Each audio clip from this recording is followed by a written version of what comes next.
ప్రభునందు ప్రియులారా, ప్రభునామమున మీకు వందనములు. ఈరోజు దేవుని యొక్క వాక్య ధ్యానము కీర్తనల గ్రంథము 6వ కీర్తన 6వ వచనము.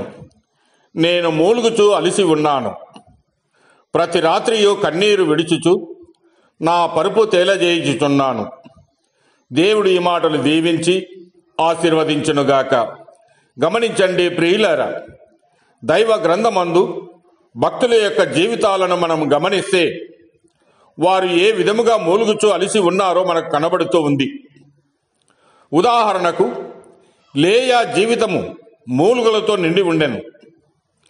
ఆమె తన బాధను ఎవరికీ చెప్పుకోలేని స్థితిలో ఉండెను. ఆమె జబ్బ కళ్ళు గల్లది. ఆమె చెల్లి ఏగు రాహేలు రూపవతి, సుందరి. అందువలన ఆమె భర్త రాహేలును ప్రేమించను గాని లేయాను ప్రేమించలేదు.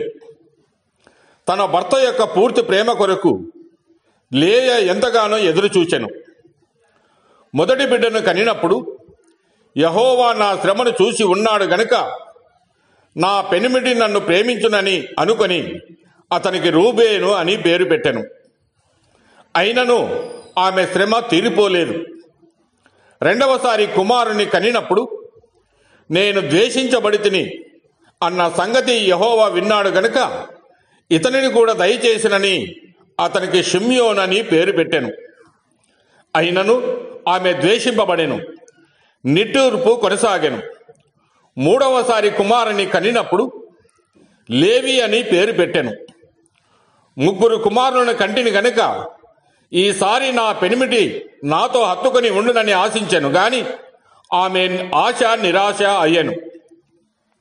చివరికి 4వ కుమారుడు పుట్టినప్పుడు యూదా అని పేరు పెట్టెను. యూదా అనగా యెహోవాను స్తుతించదనని అర్థము. అవును ప్రియులారా, స్తుతించదనని అనున్నది నూతన తీర్మానము, నూతన నిరీక్షణ.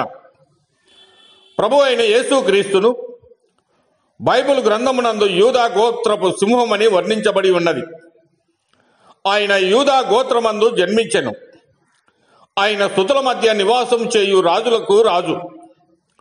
స్తుతుల ద్వారా ఆదరణ కలుగుచున్నది, స్తుతిలో శక్తి ఉన్నది. స్తుతించుట వలన ఆశీర్వాదము కలుగుచున్నది. స్తుతించిన కొలది చింత నిట్టూర్పు తొలగిపోయాను. మీరు సమస్యలను ఎదుర్కొనినప్పుడు స్తుతించి చూడండి. కొండవలే కనబడు సమస్యలు మంచువలే కరిగిపోవును. యెహోవాను స్తుతించెదనని లేయా తీర్మానం చేసినందున లేయా కుమారుడగు యూదా గోత్రమందు యేసుక్రీస్తు జన్మించెను. కల్వరి ప్రేమ మిమ్మును సంపూర్ణముగా నింపును. కీర్తనల 136వ కీర్తన 1 నుంచి 4 వచనాలు మనం చదివినప్పుడు యెహోవా దయాళుడు, ఆయనకు కృతజ్ఞతాస్తుతులు చెల్లించుడి, ఆయన కృప నిరంతరము ఉండును. దేవదేవునికి కృతజ్ఞతాస్తుతులు చెల్లించుడి, ఆయన కృప నిరంతరము ఉండును. ఆయన ఒక్కడే మహా ఆశ్చర్య కార్యములు చేయువాడనని తెలియజేస్తూ ఉన్నాడు. కనుక ప్రియమైన వారలారా, స్తుతించుచున్న మీరు ధన్యులు. ఇక మీదట మీరు మనుషుల ప్రేమ కొరకు ఎదురు చూడవలసిన అవసరమే లేదు.